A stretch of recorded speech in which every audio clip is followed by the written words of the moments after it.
জানে না যে সে অন্ধ, জন্মগত না, পরবর্তী অন্ধ হয়েছে। এবং তার যে এই যে বসে আছে, সবাই মনে করে চোখ আছে, কিন্তু চোখ নাই।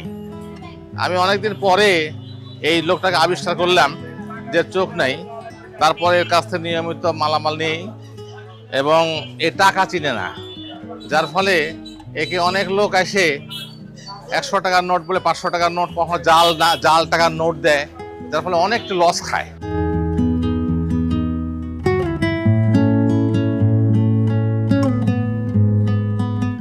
এই তো 9 বছর হলে এই কোয়েল পাখির ব্যবসা করি, এটার উপরে সংসার চলে। তারপরে এবারে মনে করেন 9 বছরের ভিতর আল্লাহ দিলে ব্যবসা করতে করতে এত দূরে আসছি। আসার পরে চোখেও দেখি না, হাঁটতে পারি না, তারপরে ব্যবসাটা চালাচ্ছি। আর আল্লাহ কতদূর কি করে দেখি। এই বেশ কয়েকদিন আগে মানে অনেক টাকা লস খাই গেছি দেখে, ওই আমার ব্যবসার আজ 5 দিন পরে যে বাজারে আসলাম। শুক্রবারে বাজারে থেকে গেছি, পাখি পাইছিলাম না। এই কদিন পাখি কিনতে পারছি না, পাখির দাম বেশি, এজন্য মনে হয় পাখি নিয়ে একটু সমস্যা করে আছে। 1,50,000 টাকার পাখি মরে আছে ভাইরাজে। আমি দেখতে পাই না, হাঁটতে পারি না, অন্য কি ব্যবসা করব। পরিবারের সদস্য আমরা 3 বোন 2 ভাই, আমরা মা বিয়ে, আমরা 7 জন। রাতে আমার প্রতিবন্ধী অফিসে লোন করে নিয়ে হলো ব্যবসা করেছি। তারপর এনজিও থেকে কিছু লোন লিয়েছি, নিয়ে ব্যবসা করেছি। করতে করতে মনে করেন একটা লস খেয়ে গেছি, লসের লেগে এখন একটু ওইসব দিতে পারছি না। এখন আমার প্রতিবন্ধী অফিসে 50,000 টাকা পায়, আর এক ভাই এখনো 25,000 টাকা পায়।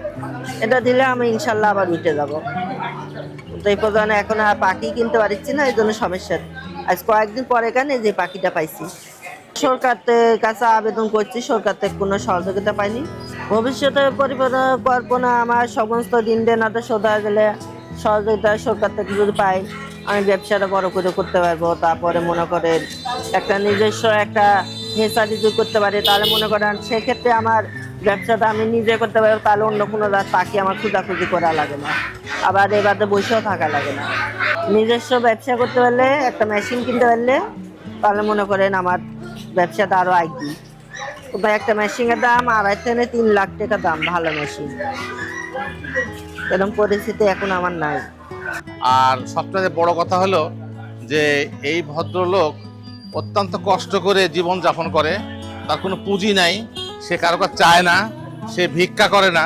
এবং সে ইচ্ছা করলে ভিক্ষা করতে পারতো, কিন্তু সে ভিক্ষা করে না। তো সমাজে এই সমস্ত লোকজনকে আমার অনুরোধ থাকবে যে এমনও কিছু কিছু লোক আছে যে এখানে 5টা পাখি নেওয়ার কথা বলে তুলে নিয়ে চলে যায়, সে দেখতে পায় না, যেহেতু 500 টাকার নোট দিয়ে বলে 1,000 টাকার নোট, তারপর জাল টাকা দেয়। তা আমরা অনুরোধ করব যে আমরা সমাজের মানুষকে তেমন কিছু করতে পারি না, আর তেমন কিছু আপনাদের করারও দরকার নাই, কিন্তু লোকটাকে ঠকাবেন না। আপনারা এই লোকটাকে ঠকাবেন না।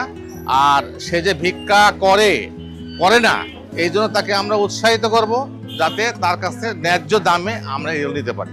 ধন্যবাদ সবাইকে।